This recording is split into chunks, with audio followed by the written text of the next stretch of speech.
Welcome in, welcome in, welcome in. This is your Wednesday afternoon live chat for this week's Arnold Palmer Invitational. It is presented by Jock Market. That's Stock Market DFS. And oh boy, was last week a good week for Stock Market DFS. Sepp Straka wins. Kurt Kitayama up near the top. You could have made quite a bit of cashola if you bought shares of either of those golfers. But this live chat this time is yours. Questions, concerns, comments, drop them in the chat right now. I'll get through as many as possible. It can be about ownership. It can be about a specific player. It can be about lineup decisions. I mean, ideally, you would provide as much information as possible instead of saying this person or that person. Those usually get skipped because they don't make much sense. And we can talk about bets, talk about anything you want. Let's just get right into it. Joe says, hey, Rick, thanks for all the great content. As usual this week, filling out my last spot in a single entry lineup. Who has a better chance of making the weekend? That's an interesting designation. Patton Kizzire or Lee Hodges? So you asked specifically about... Where's my tools here? Jeez, oh man, I'm already off to a roaring start. You asked specifically about making the weekend, which is that is a floor conversation that we need to be having. So let me pull up a couple of items here, and I'm going to share my screen with you. This is my website. It's RickRunGood.com. You should subscribe. I like it. I think you too will like it. Patton Kizzire. I'm pretty high on Patton Kizzire this week, although I'm not sure how safe he is. So when you look at the metrics, this is what I love to see. 3 or more strokes gained in 4 of his last 5 starts on approach. Huge numbers there. If he can combine that with some of the putting gains that we have seen from him at times, I think Patton Kizzire is a fairly good upside player. Throw him on Bermuda grass, tends to putt very, very well. Lee Hodges, on the other hand, I feel like, let me see here. I cannot type his name, obviously. Hodges. There we go. Lee Hodges. He's got a couple of pop performances coming off the T9. 2 made cuts in a row, 3 out of his last 4, a little bit more reliant on the short game. I think it's by a hair, Patton Kizzire, but I'm not confident in that. Well, I'm not sure we even know what Lee Hodges is yet, right? He only has, I don't know, 100 and something measured rounds, and that not even that many on tour this season. And he started off as a horrible putter, and now he's kind of figured that out, and the approach plays all over the place. I think it's Kizzire, though I would not deem either of them super safe. Would you go with Glover and Poulter or Wallace and Willett? Probably Wallace and Willett. Thoughts and prayers on your putter strategy today. Is a putter the club you'd least want to rent or borrow at the golf course? What club do you think a pro would least like to borrow for an entire tournament? Yeah, so if you followed me on Twitter, you know that I got out to the golf course today. I got to the first green, and I did not have my putter, which is shameful by me. I was practicing with it inside. I forgot to put it back in my bag, and I did not notice until I got to the first green. The other gentleman in my group offered to allow me to use their putter. I did not. So the idea is, like, you know, why am I going to putt with somebody else's putter? It doesn't make sense. It doesn't help me. I just worked on my chipping. It wasn't that big of a deal. I think the putter is probably the one you least want to leave at home. It's so unique to every single golfer. You know, some people just like the way a putter looks. I think the club that's easiest to replace is the driver. These guys are using generally the same driver, most of them. Golf ball might be tough. If you had to use a different golf ball from like a different manufacturer that was way off of yours, I think pros would hate that. But yeah, not great for the putter this week or today for me. Corey Connors is a question here, and we got to talk about Corey Connors because he has now fallen off the face of the earth, at least in terms of public sentiment, and it's because he's got 3 missed cuts in his last 4, a little bit of struggles with the approach play. That is something that's his bread and butter. The putter, fine, whatever.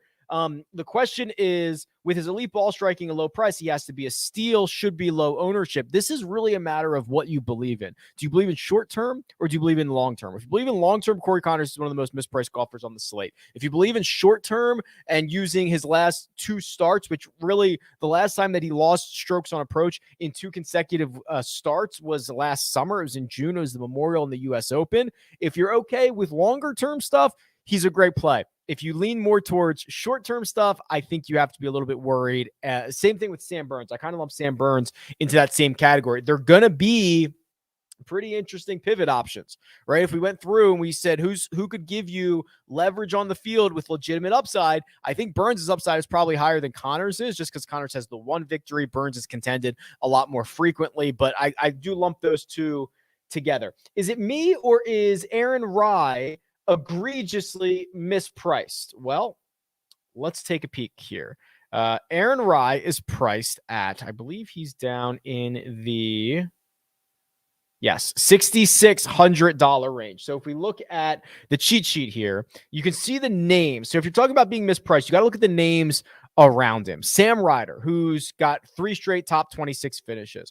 Pat Perez, who's played well enough recently. Lee Hodges, who has popped at times. Cam Davis, probably, he should probably be higher priced than Cam Davis. So Aaron Rye, at least what we know about him is he's a very good ball striker, doesn't have any history around API. I do not think he's egregiously mispriced. I think he's a good play. I think if you were really trying to stretch for him, you'd price him at 68, 6,900. I don't think it's that crazy.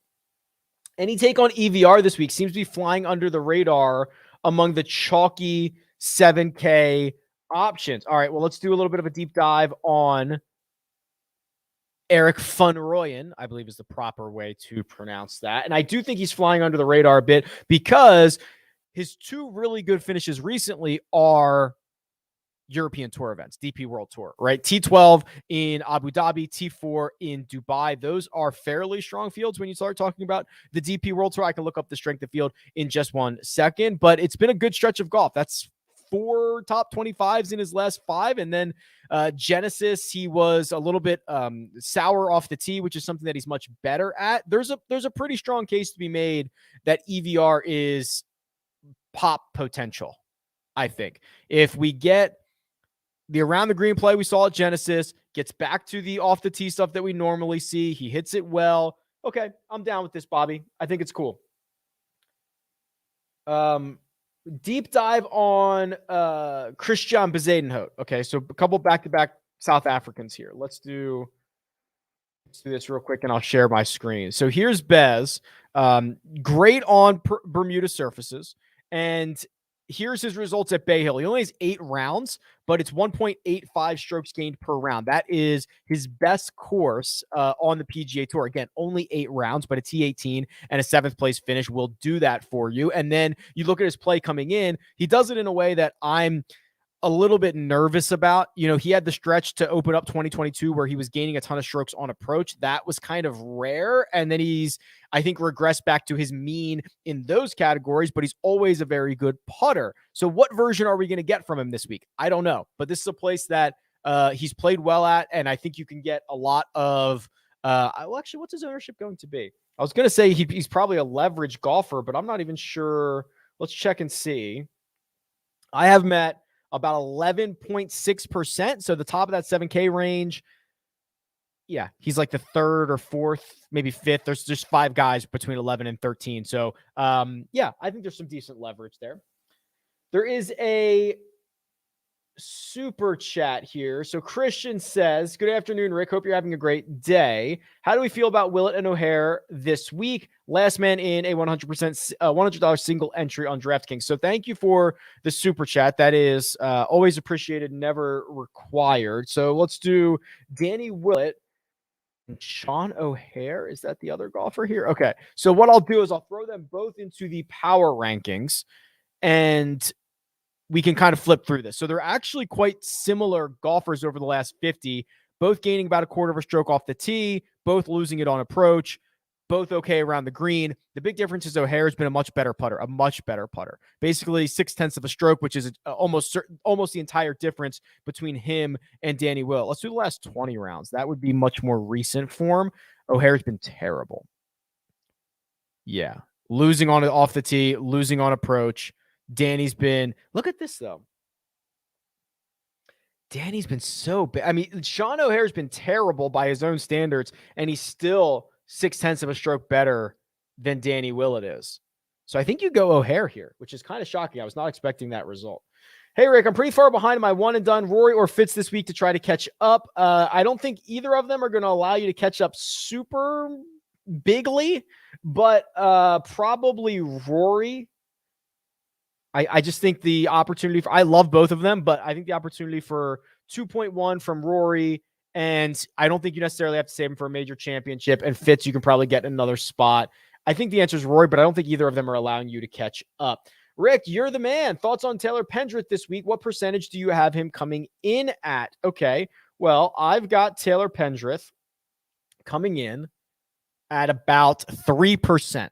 I have Patton Kizzire sucking up a lot of the mid $6,000 ownership. So he's coming in at about 12.5%.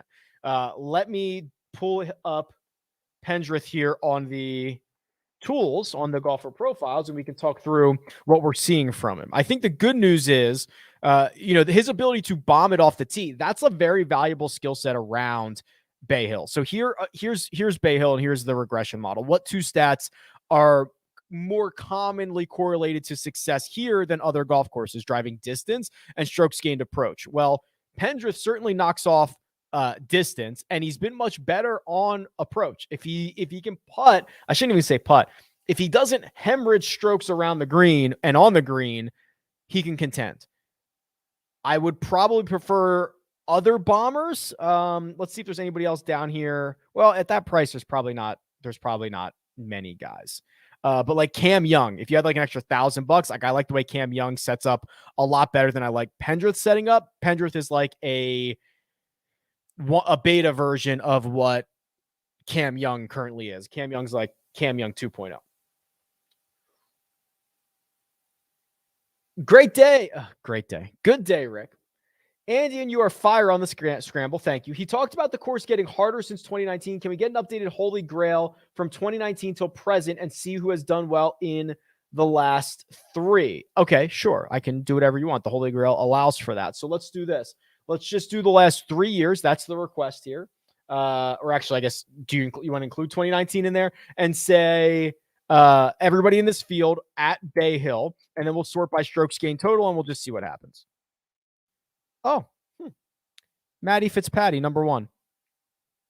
Runner-up, T9, T10, Sung J M, Rory McIlroy, no surprise there. Those 3 have played all 3 years. Then you get to Lee Westwood, who only has 6 rounds, but one of them was the runner-up finish. The other one was a cut. Chris Kirk, 8 rounds, T15 and T8. Bezadenhout, Terrell Hatton, and Jason Kokrak. Yeah, there was a question about Kokrak. I skipped it by accident because I went to the super chat instead. That was my bad. Kokrak has been low-key very, very good at Bay Hill. Just go back to 2014. That's 30 rounds. He's got 1, 2, 3, 4, 5, 6 top 20s. I mean, it's been really impressive stuff. Kokrak, I like quite a bit this week.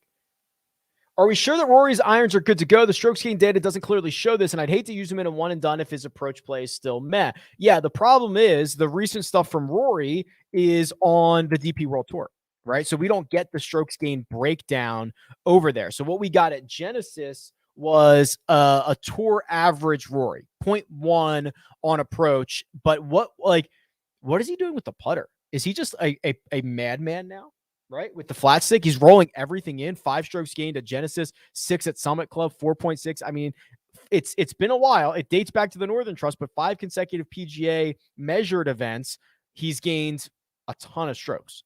So the real answer, Sheerdog, is we don't know what his approach play is, right? We don't know, especially because it's just one event on the PGA Tour this year. But listen, let's look at what he's done at Bay Hill. Has he always relied on the approach play?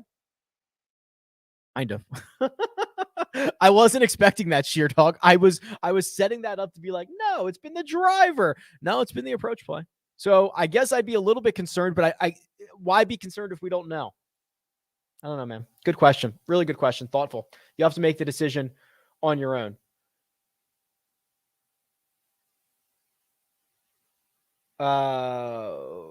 Yeah, so I agree with this. So it's Will says, going through the tournament predictor, do you really feel comfortable with Hideki at lower odds to win than Will Zalatoris, Fitzpatrick, Leishman, and Im? It seems sacrilege. I agree.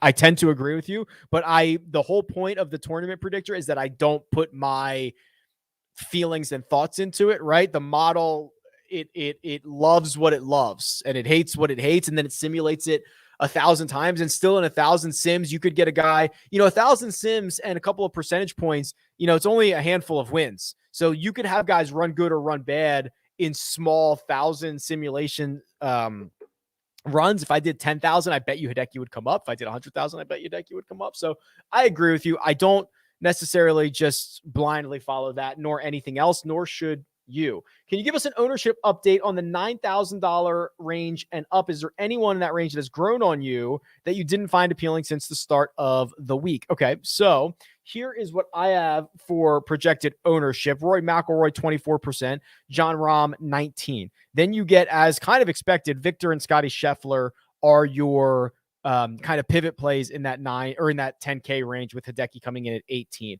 If you made me guess, I think Hideki comes in a little bit lower than this. For whatever reason, nobody likes to play Hideki. They just don't. So I think growing on me is probably Scotty.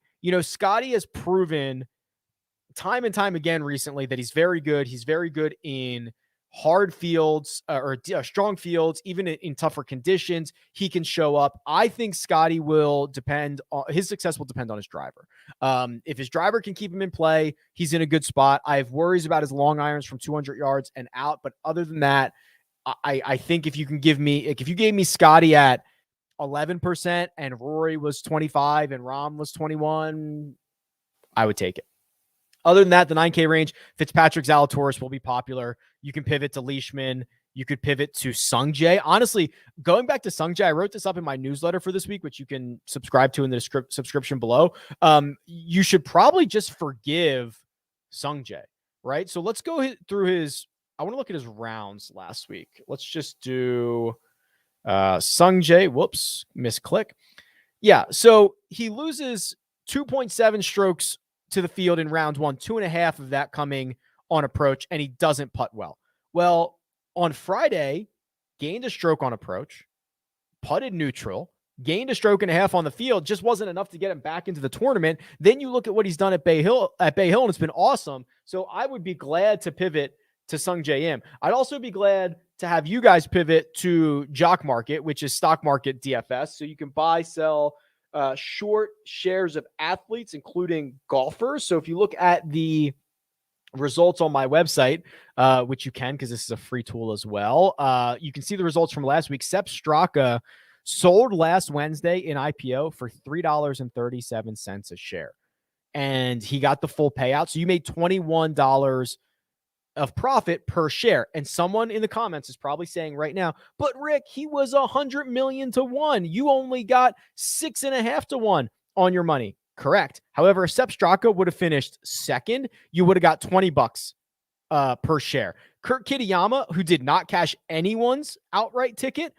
made just $16 a share last week by finishing third. So that's kind of what the Jock Market allows you to do. That Kitayama number, that 852% ROI, that's like the 7th best ROI ever, I believe. I looked at this earlier. Yeah, he's right here.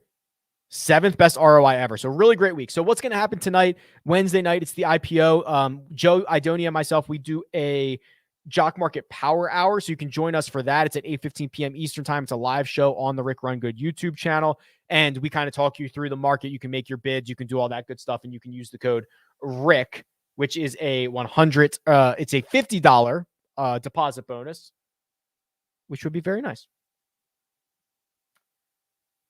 Hey, Rick. Hey, Thomas. Kirk, Young, and List are all 7.5K and seem very playable. How would you rank them? Yeah, I agree with that. I'm probably going Young, Kirk, List. I think Young has proven a lot on a golf course last week that I did not think on paper was a great setup for him. He finished T20 or T19, whatever it was. And now this is a much better setup for him.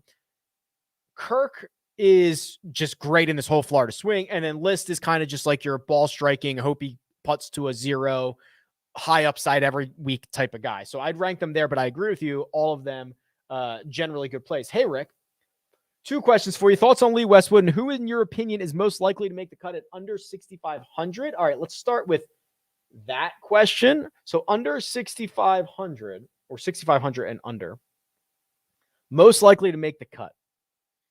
I do like Kazire. I do. Spawn, this might be just too big of a course for him. Matt Wallace has the history, but not necessarily the recent form. Oh, I'll tell you what, it might be Doug Gim. You know, outside of the miscut at Honda, that ended like an 8 or 9 cut stretch for him. So I think it might be Gim. I wouldn't mind that one single bit. The other thing about Lee Westwood, what are my thoughts on him? Not very good. Let's go take a peek at what he's done, because again, it's a lot of European Tour stuff. These guys coming over and making the first start here in the Florida swing. So T21 at the Saudi International. Are we impressed by that? Not much, maybe. T32 in Dubai. T20 in Abu Dhabi. Okay. Like, not particularly thrilled with those results. And then he finishes T42 at the Honda. And again, it's just kind of fine. You know, since those 2 runner-up finishes back-to-back weeks, you can see him here at the bottom of my screen. Hasn't done much. 1 top 20? No, 2 top 20s. That's it. I don't see it for Lee this week. What are your thoughts on Mav as a pivot from Mitchell? So love Mitchell. However, I think we are seeing, and I might have mentioned this somewhere, or I might have just been rambling to my wife about it. I'm sure she really loved that we're seeing like Maverick McNealy. I think we're seeing a true growth in him, right? It's not just these alternate field events anymore. It's not just weak fields. It's not just easy courses. I think we're seeing true growth from Maverick McNealy. And if you let me invest in the next 12 months of him, I think we're going to see a lot of really good results.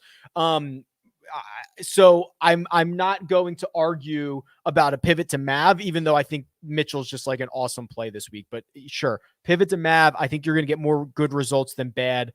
I might have been talking about that in bed the other night, and she's just like, shut up. Burns and Gooch this week. Okay, so Gooch had one really bad event, right? So he goes out and he misses the cut at Riviera, hemorrhages strokes on the putting surface. That might have been his worst putting week ever. I guess I should show you my screen. My bad. No, it was his like 6th worst putting performance, but his worst putting performance since 2019. So we're generally getting a better putter than that from Taylor Gooch. I don't have many concerns there. I have a few more concerns around Burns. And this hurts me to say because I'm such a big fan of him and I love what he's doing, but 2022 has not been a good start for him. And it's not a good start in kind of concerning ways. He's lost strokes off the tee in 3 of 4. He's lost strokes on approach in 3 of 4. That's his skill set. And then he's lost strokes putting in 3 of 4, also his skill set. Then you look at what he's done at API, and I think he's lost strokes tee to green in all 4 trips he has. This is just like really, really concerning to not be playing to your strengths and then going to a place that you have historically not played well at. I'm nervous about that. I'm hoping the true great skill set of Sam Burns can break out of this mini slump that he's in, but I think like maybe next week. Not that. What's he done with the Players? Sorry, we're doing a little bit of early research here. Missed the cut in his only trip. Lost 4.0. Oh my God. Oh, I remember this. I think I played him. Lost 11 strokes to the field. Yikes. Okay, well, we might have to wait 2 weeks for Sam Burns. We'll have to see. Yo, says Chunk the Deuce. I'm addicted to your site, yet struggle with my lineup output each week. Have you found a sweet spot for how many lineups you make each week? With all the info, it's hard for me to narrow it down. What I would recommend, Chunk the Deuce, is to identify the contests that you want to play and then create the lineups for that contest. So how many lineups, it's not how many lineups you're going to play, it's how many contests you're going to play. So I like to play the single entries, right? Maybe your $33 or your $100 or your $200 single entry. And then I like to play the 20 maxes, and I don't get too much into the 100 maxes. So what you could then do, so say you wanted to play 2 different 20 maxes, you could make lineups for each one of those, guaranteeing yourself that you're max entering. And then you could say, okay, here's kind of the base core of golfers that I'm going to go with for this 20 max. And here's kind of a different set for another 20 max. Like for this week, I would create 20 lineups for bombers and approach players, maybe something like that. And the other ones first, like, I don't know, tough fields or harder conditions, maybe a little around the green play. Like I could create different profiles of golfers and input them that way. That is my recommendation. Quentin Tarantino is in the chat. Always welcome. He says, I could save him for Any places that he's had similar success? Who are we talking about? I don't know, because we're Quentin Tarantinoing this, right? We'll find out at the end of the comment. A couple guys in mind for one and done. Great spot for Leash. There we go. Quentin, that's how we do those comments. Mark Leishman. Candidly, I never get him right. I've never in 100 years assessed Mark Leishman's chances at a golf tournament correctly. So you might want to fast forward through this moment. Great on approach. I love that. He's gained strokes basically every week back to the Fortinet Championship. His results at Bay Hill are obviously great. He's won this event before, but I'll show you his API stuff. Runner-up 2 years ago, won it in 2017, gains on approach nearly every single year. The question about one and done. I don't think you necessarily need to use Mark Leishman in a one and done, or the most natural spot to use him would be the Zurich if he's going to pair up with Smith or something like that again, because they have a really great rapport. So I'm not sure you need to use Leishman. If you are going to use Leishman, this is a really good spot for him. Does the Europeans do well here theme influence you with who you like? No. Hey, Rick, should we fade Rahm and Power since they have little to no course history? Is course history an important correlated stat? I tend to think that course history is a hair more important this year because of the no greens reading books, right? So normally these guys could show up at a golf course and be handed a blueprint of what every single green does, whether they've played it or not. And I think that maybe a little bit of course history is important, because they can tap into knowledge of playing to it. But that's just on the greens. I think the argument to be made, and I'll make the case, and I wrote this up in Golf Digest, and it's 1,000,000% going to burn me, that I believe, and you know, if you're following me, you know I've not said this in probably a year. I think the case to be made for fading Jon Rahm is stronger this week than any week in the last year. It doesn't mean it's a strong case. But I think there's a case to be made. What is he doing around the greens? He's lost strokes in 4 straight. That is the first time in his career he's lost strokes around the green. And also, I believe that aligns with him playing a new golf ball, does it not? Isn't he playing a new golf ball now? Don't quote me on that, but like I'm kind of sure about that. The 2 strokes, or the 2 strokes that he's lost putting in each of his last 2 starts, also worrisome. You can see the blood boiling. You can see the frustrations. You wonder if he gets off to a slow start, if that frustration will kind of take over again. You combine that with the fact that he hasn't played at Bay Hill, and I think more than ever, it's a fade this week. That does not mean it's a huge fade, but I think this is the week. A Justin Rose deep dive. Haven't had a Justin Rose deep dive in quite some time. All right, let's see what we've got here. Old Jay Rose, see what he's been up to. Actually, I do want to also see. Okay, you guys know I don't like the bucket game, and this is kind of the reason why I don't like the bucket game. So there are a lot more shots that are played here at Bay Hill from like over 200 yards, specifically 200 to 225, which this is the problem. So Rose this year is 191st from 200 yards to 225. He's second from 175 to 200. What? So from 199, he's great, but from 201, he's terrible. I really hate relying on those stats. And that's the perfect example why it's troublesome. Hemorrhage strokes on approach at Pebble Beach, but that was only 2. Wow. That was only 2 measured events. What did he do? Did he to lose 5.5 strokes over 2 rounds? I would have think penalty strokes would have been in play there, because that's kind of out of character for what we've seen from him recently. Yeah, I think you could buy a bounce back here. That is such an outlier result for him. And he's been, well, at least from tee to green, awesome at Bay Hill. Bunch of top 5s. Yeah, okay, I could buy a bounce back here. I've answered a couple of these. Congrats. Oh, thank you. Congrats on breaking your one and done curse. Why, thank you. How did your reverse strategy lineup work for you last week? If it was good, do you have any ideas for the API? So I made a Costanza lineup, which is do the opposite of everything that I think is right. It was a 4 of 6. It had Tommy Fleetwood in it. Fleetwood missed the cut after a good opening round. It had somebody else. Actually, I might still have it saved in my PGA Tour leaderboard, it had someone else that missed the cut, and I was like, why would I have played that guy? It was Higo. I'm not just an idiot. It did have Shane Lowry in it though, and I believe when he was winning, that lineup was cashing with a 4 of 6 in the $100 single entry. Any ideas for this week? So if I were to make a lineup that I would never make, it would be I'm not going to give you the whole lineup, but it would include Leishman at 9% ownership. It would probably include Seamus, and it would probably include like Lucas Glover. And I'd stop there. Anyone?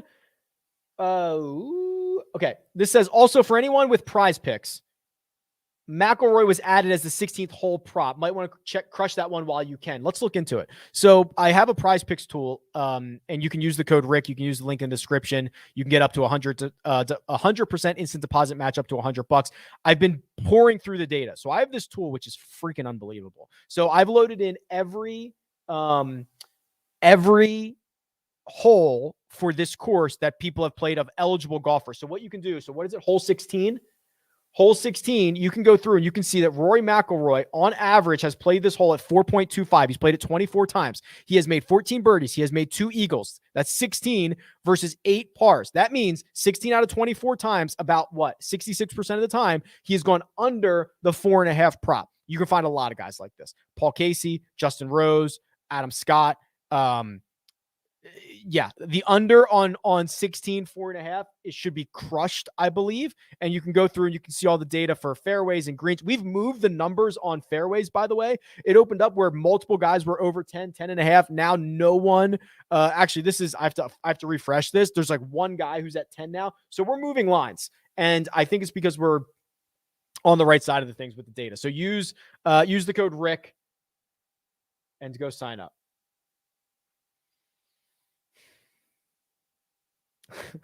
Parker, this is so nice of you. Says, I'm having a similar one and done season to you. What? Terrible? You can say it's terrible. What kind of golfers are you looking for when you're trying to climb out of a huge hole that you're in? Oh, there you go. There's the rest of the comment. That was really nice. So we've got 60% of the season left. You don't have to be super crazy yet, but you got to start getting you got to be the 5th and 6th most popular golfer, right? You just can't play number 1, number 2, sometimes even number 3.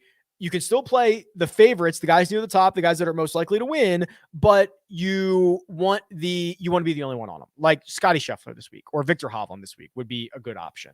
Just because not many people are going to play them. They are only slightly less likely to win than Rory McIlroy and Jon Rahm and all that stuff. So that's the way. And then as the season goes on, as we start getting to 30% left, 20% left, 10% left, you're going to have to start going further down the board.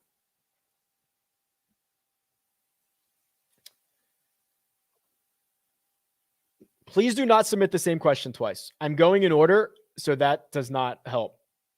Thoughts on going to Wolff this week despite his performance at Honda? Yeah, so everyone knew Wolff was going to be terrible at Honda last week, right? Like that was the lock of the century. I think I wrote it up for Golf Digest. It was just when you have water out there as much as PGA National does, you're just toes up.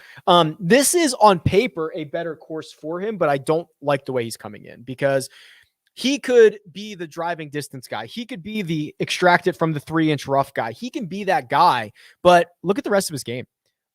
Even at non-PGA National courses, he's losing a stroke on approach at Farmers. He's losing 4.5 at the American Express. He's losing nearly 2 in Houston. That's not good signs. The putter, not necessarily there. The short game, I don't know. Sometimes it shows up, sometimes it doesn't. So on paper, this is a pretty good one. I might sneeze. Sorry. On paper, this is a pretty good one, but I'm not confident enough in the way that he's playing. Hybrid with a super chat. Thank you. Hey, Rick, been a while. Thoughts on Denny McCarthy this week? All right, let's do the old Denny train. Let's see. Has he played at API before? Let's take a peek, see. So what do we have? Well, tell you what, he's looking like Denny McCarthy, gaining 4, 4, 4, 5 strokes, putting better, I suppose, off the tee. Approach a loser, but not losing as bad. I mean, this is classic Denny, right? What's he done at API? Anything? T26 last year, missed the cut the year before, gained 5 strokes putting. I think he's fine, right? I mean, it's just classic Denny. I wish I had a better answer for you. It's just, you know what you're going to get when he has a really good putting week and the rest of it is a 0. You're probably going to get a T12. That's just Denny.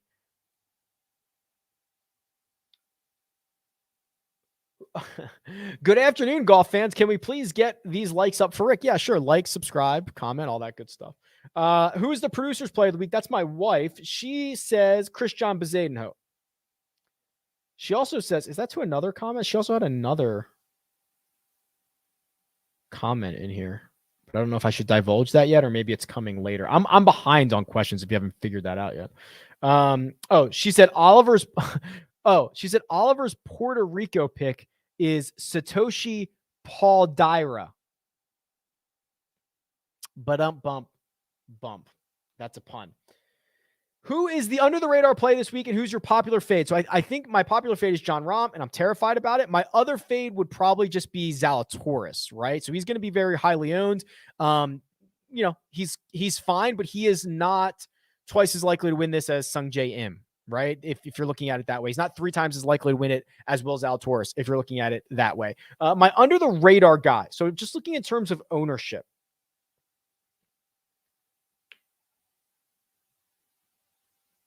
it might be Sungjae. It really might be. Can I say that? Can I say Sungjae?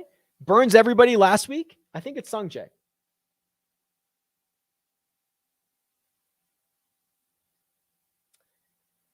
How do you view players that are putting okay, but hemorrhaging strokes around the green and vice versa? When is it better to look at strokes gained around the green and putting combined as opposed to independently? Yeah.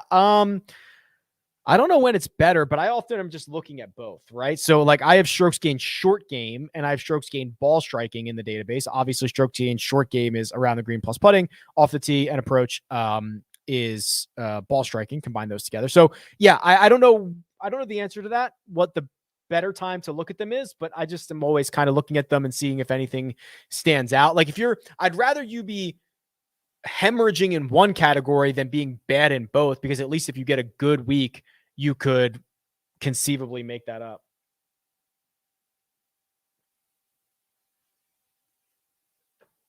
I've answered a couple of these, so I'm going to keep going. How does ownership dictate your core? If you see a guy come in high, do you change him out or make a pivot with one of your guys to other guys? So I've said this a lot. I never let one single golfer dictate what I'm going to do. So if I was really smitten on Will Zalatoris this week, I would find other ways to be different, right? I wouldn't build Zalatoris, then Keith Mitchell, where I have no leverage on the field, right? So I would go Zalatoris, then I'd go Sergio Garcia or Tommy Fleetwood, right? So like I don't let one single guy dictate my core. I determine like who I need to have, like who's the guy that I need to have in my lineup. All things considered, who's the guy that I need to have in my lineup? Is it Matt Fitzpatrick this week because of the really good form and he plays well in strong fields and he's got 3 top 10s and he's 9,200, so I'm flexible? Maybe that's the guy. And even if he's going to be 20% owned, I don't really care because I can get different in other places. So I could probably do 9 hours on that, but I'll just stop it there. All in. Who do you like in Jock Market tonight? So Matty Fitzpatty, let's do it. But I think he's going to be fairly popular. We might get an all-time high IPO on Matt Fitzpatrick tonight.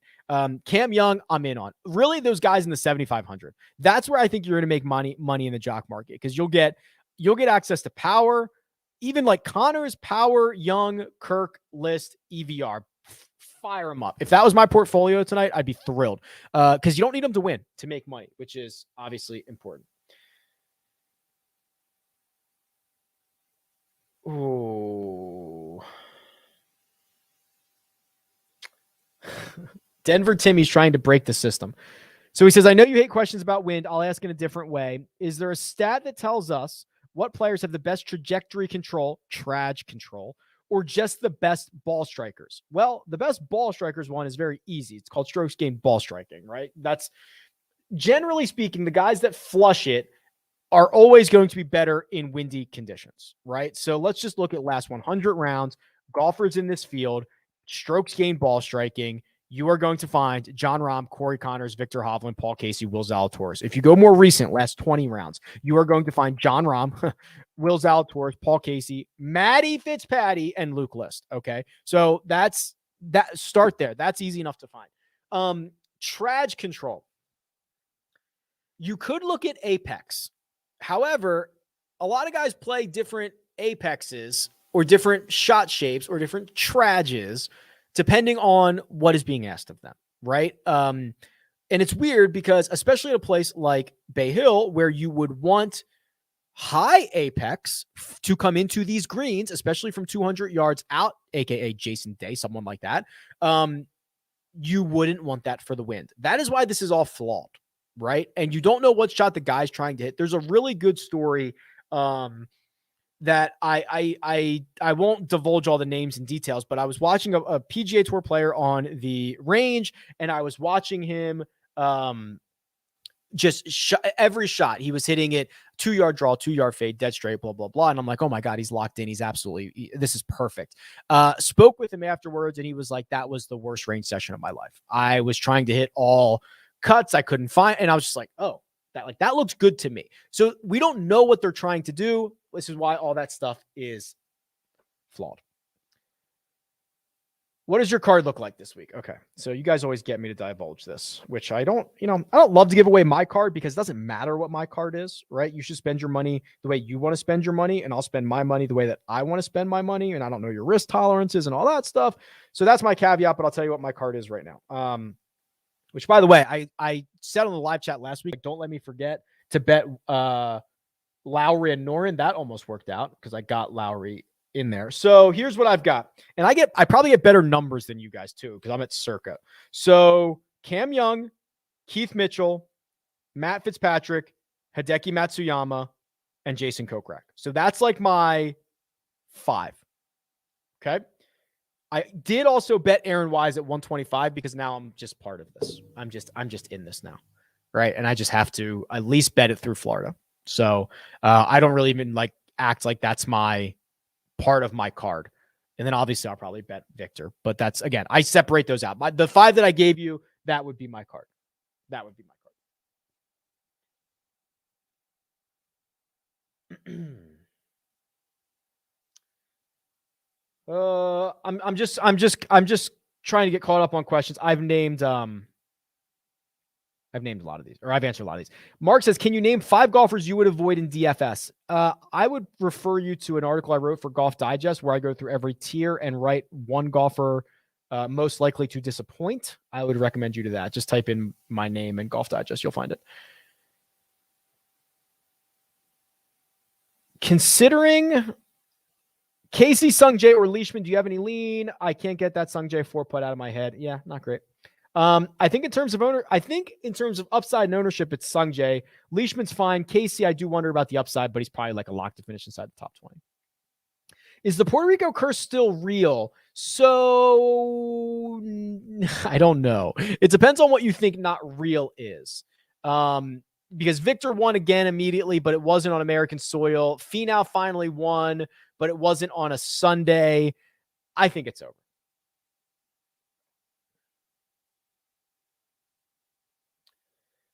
Borrowing the driver worked for Victor in the past. That's right. Because it's all the same. But he wouldn't want to borrow somebody's putter. I'll tell you that for free. My gut says Rory, but I'm worried about the majority of my one and done going to go with him. Should I pivot to Hideki or Im? If you want to pivot to Hideki, I'd be thrilled for you because I've just divulged that I've bet him this week, and I love, okay, let's just do the Hideki thing real quick. I don't even think we've talked about him all that much. So you're getting a lot of really good stuff from Hideki. He's basically the best player on the PGA Tour this year. Right? Like, I'm pretty sure that's a very, very true statement. He's got the win. He's got the T13 at Tournament Champions, the T8 in Phoenix. He's gaining on approach. He's been a positive putter this year. Come on. It's time. Love Hideki this week.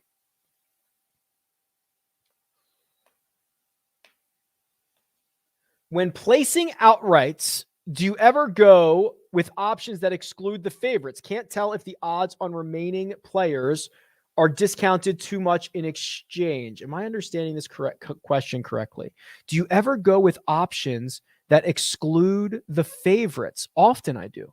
I try not to bet. I usually don't bet the favorites, right? Like Jon Rahm, and I usually don't bet those guys. I would love to start in the 20s.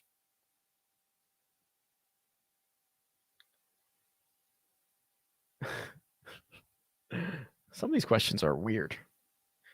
Scheffler or Matsuyama for my last DK pick? Hideki.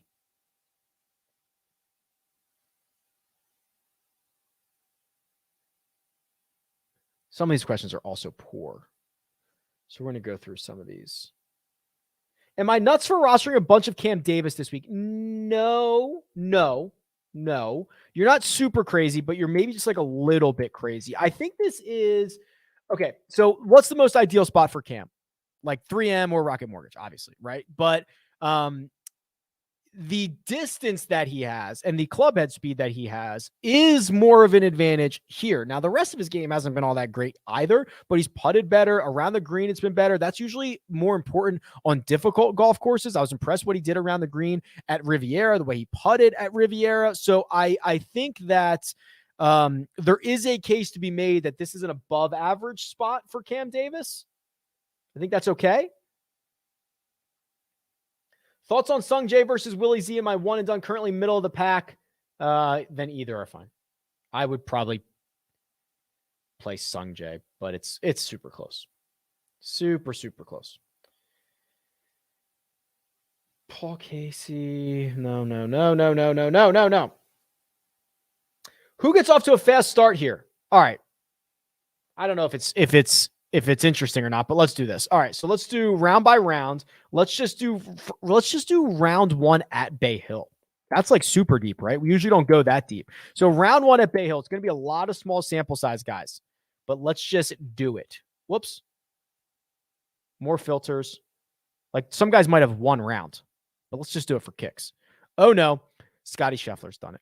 So Scotty Scheffler's played one round here. He gained 5.5. Scotty Scheffler is also a very fast starter, isn't he? We can look at his round one numbers, but he's a very fast starter. That does not surprise me one single bit. Gooch has done it 3 times, +7, +5.5, and +0. Nick Watney 5 times, +4.5, +6, +5, +2. Ooh, doggy. Nick Watney for first round leader. Should we do it? Corey Connors has been pretty good. Paul Casey, Kokrak, has played it 9 times. He's gained strokes to the field in his last 8. 4, 4, 3, and 5 in that mix. How about a Nick Watney first round leader? Let's go. Probably get that at 1,000,000 to 1. Logan, you can email me or I can cover this in a different. It'll take me too long. Explaining how the projections are made for the cheat sheet, it would take me too long. But if you email me or we get into a situation where I don't have 12 minutes left and a lot of comments, I will go through that.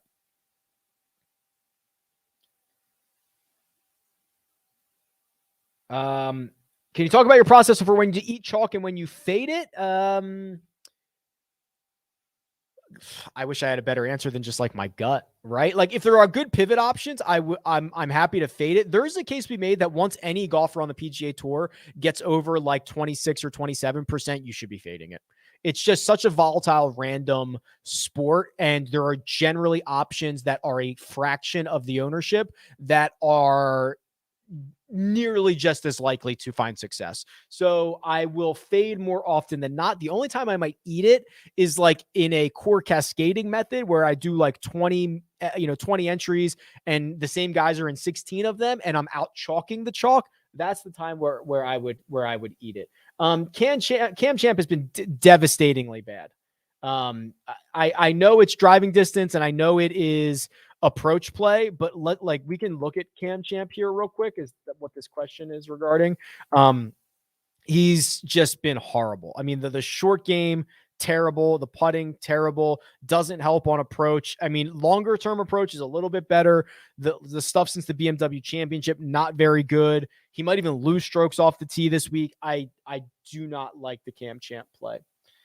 FYI, the Run Good Rundown went straight to spam the last 2 weeks. So I know it did 2 weeks ago, I think it was. I changed to a different provider because I thought I was going to be cool. And I thought that because I could let people sign up on my Twitter page. And I think a lot went to spam. And then this week should have been better. The delivery numbers looked better this week, Sheer Dog. So sorry, man. But I was hoping it was going to be better this week.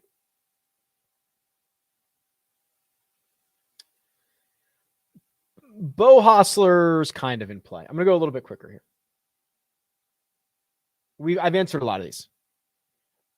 If you could only play Hideki in fantasy this week or at the Players, which would you roll with? Interesting. If ownership matters, I think this week. Next week is very, very. I mean, I know he had the lead in 2020 when they canceled that thing, but Sawgrass is still very volatile. And there will be guys at the top of the board who ruin you next week. And I think he will also be more popular next week. So I will say you play him this week.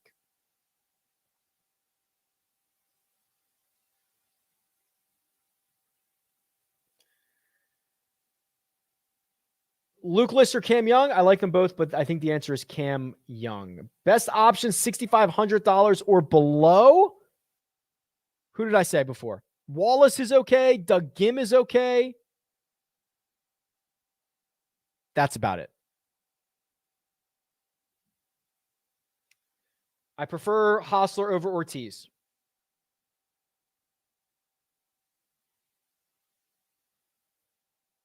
What kind of hat is that? Couldn't find any Paiute hats that I liked last week. What? You're crazy. This is, I forget the company.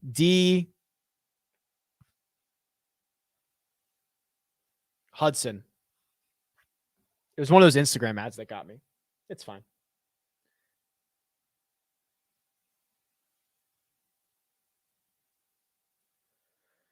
Oh boy. Okay.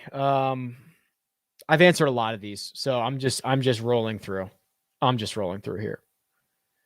Lonto, Kirk, and Keegan. Who makes and or misses the cut? I think Kirk is in. I think Keegan is in. I think Lonto's out. What's up, Rick? When using the custom model for building lineups, what randomness percentage and ownership would you avoid? Would you use for avoiding chalkiness? Okay, so the custom model allows you to set a randomness and it allows you to set a max projected ownership. So generally, what I do is I leave it at 10% randomness. If I'm playing in large GPPs, I'll put the max at like 80, and then if I'm feeling really frisky, I'll set my max salary to 49,700. Whoops, I meant to be showing my screen there. So randomness at 10. Because that can go -10 to 10. That's a pretty big range. Max projected ownership, I like 80. And then if I'm feeling really frisky, max salary to 49,700. Again, that's the way I do it. I tinker, but that's gives you some fairly unique lineups.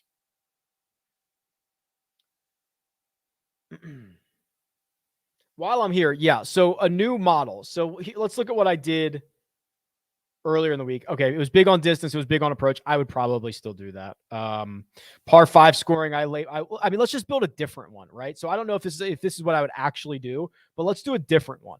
Let's do the over 200 yards one, right? That's a lot of the shots are going to come from there. Let's do it. Let's do distance as well, but a little bit less. And then I'll do a weighted kind of a weighted strokes gained. So if you're just listening, what I'm doing is, whoops, not that. 25 on approach over 200 yards, 15 on driving distance, 20 on weighted strokes gained approach, 15 on weighted strokes gained around the green, 15 on weighted strokes gained putting, which leaves me with 10. And I would probably put my final 10 on, which is just do DraftKings points. And we'll run this. So, number one golfer, Scotty Scheffler. He's going to win this week, isn't he? Is Scotty Scheffler just going to win this week? Hideki 2, Sungjae 3, Mav 4, Rahm 5, Rory 6, Zalatoris 7, Leishman 8, Hovland 9, Casey 10. That's also surprising because those 200 plus buckets for Scotty aren't great. So he must be really great at all the other stuff.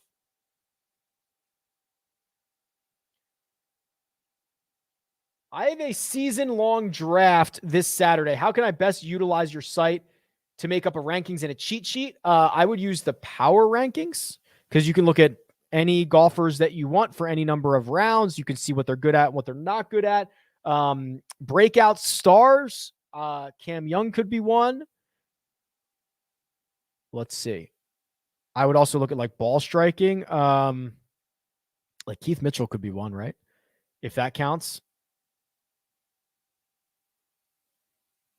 That's probably where I'd go without spending too much time on it. When you're a content creator, do you view content differently, or do you welcome the perspective of, say, a Pat Mayo versus as a contracted view? Oh, okay. So it's like a different view, gut versus numbers. Yeah, listen, I don't know. It's weird. I don't necessarily view myself as a content creator. Like, I know that I'm doing that, but I think I'm just doing it for myself and talking through it and hoping that people enjoy it. So it's kind of weird. But of course, I think that there's something for everybody, right? And I get a lot of questions like, hey, Rick, I want to create content. I want to do this. What should I do? My answer is never do the same thing everybody else is doing, right? Like if you're making a Monday DFS preview and a Tuesday betting preview, you're just part of the noise, right? Like find something to be different. Take it from a different angle, whether it's entertainment or pure numbers or whatever. Do it at different times. Do it different. And I think it's great. I think we all raise each other. I'm cool with going back to Svensson. He led the field in strokes gained tee to green last week. Over time, first round leaders come more frequently from the early waves. Lou Stagner tweeted out a couple of months ago a really, really cool chart about how putting gets a lot harder over the course of the day. Doesn't matter if you're a good putter or not. It gets harder over the course of the day because you get foot traffic and the greens aren't as pure and all that stuff. Usually a little bit firmer, a little bit faster. So the AM, it's a smaller, it's like 55%, but it usually comes from there. If Hideki bombs this week, do we hammer him at Sawgrass? Yeah, cool with that.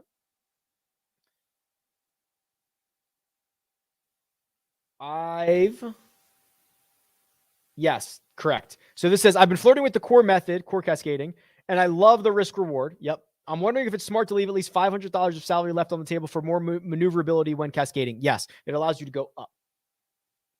I watch you at 1.75 speed, so this live stuff is different. Oof, 1.75 feels fast. Favorite matchup of the week. You know what? There was one that I saw on still, I guess it's Caesars, not William Hill, but that's still the website. The one matchup that I liked, hold on, let me find this again, was, hold on, I'm going to find it for you. I think it was Gooch over Henley. Is that the one that I liked? Oh, it might have been, okay. I think it was Kokrak minus 110 versus Max Homa. That was it. Will you be tailing Greg now that he's on a manifestation train? No. But that doesn't, listen, I don't know. I don't know if that works for me. But I do like he had some other good ideas that I liked. Hey, Rick, just got here on a lunch break. I'm about to go on my own. Wanted to ask who your favorite low-cost GPP flyer is. Okay, that's an interesting question. So, because it's specific, but it's also not. So it allows me to kind of do this a couple of different ways. Low cost. So I'm going to say under 7,000, 72. And a flyer hoping, so I'm looking for upside and I'm looking for low ownership. The immediate person to come to mind would be Siwoo, but he's missed 4 straight cuts here. So I'm thinking maybe it's not a good setup for him. What about Fratelli? I have Fratelli like he's got 3 top 26s in a row. He has a top 20 here. I don't mind that. How about Fratelli? Not the worst thing in the world. Nick Watney, 190-1 first round leader. Do you have a strategy or build video for props and prize picks? Do you use a core? How many different parlays? On and on, just trying to get familiar. I do not have one yet, but that's my goal. I do kind of build a core, right? I've got a couple of props that I like the most, and then I will kind of use them as 2 prop entries, and then I'll use them in 3 prop entries, but I might swap out the third one and then 4 and kind of swap out one of each, right? So I'm just trying to get kind of what I do with like a core cascade in DFS is I'm trying to get a lot of exposure to the ones that I like, with the understanding that if one of those whiffs, I can kind of swap out in some places.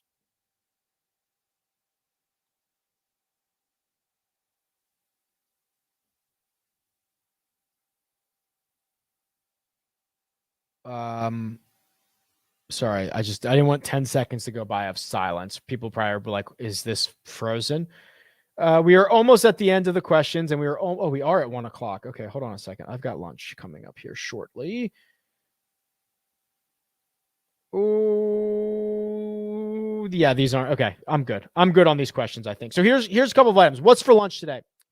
Buffalo chicken sandwich. Here's what we're gonna do.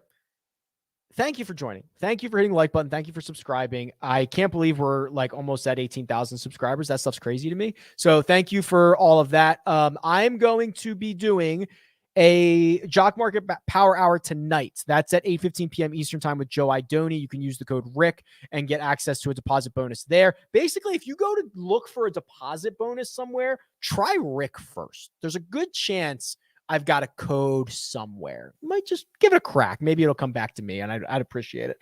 Otherwise, thanks for all the support. Pet your dogs. And I guess I'll see you later. Bye.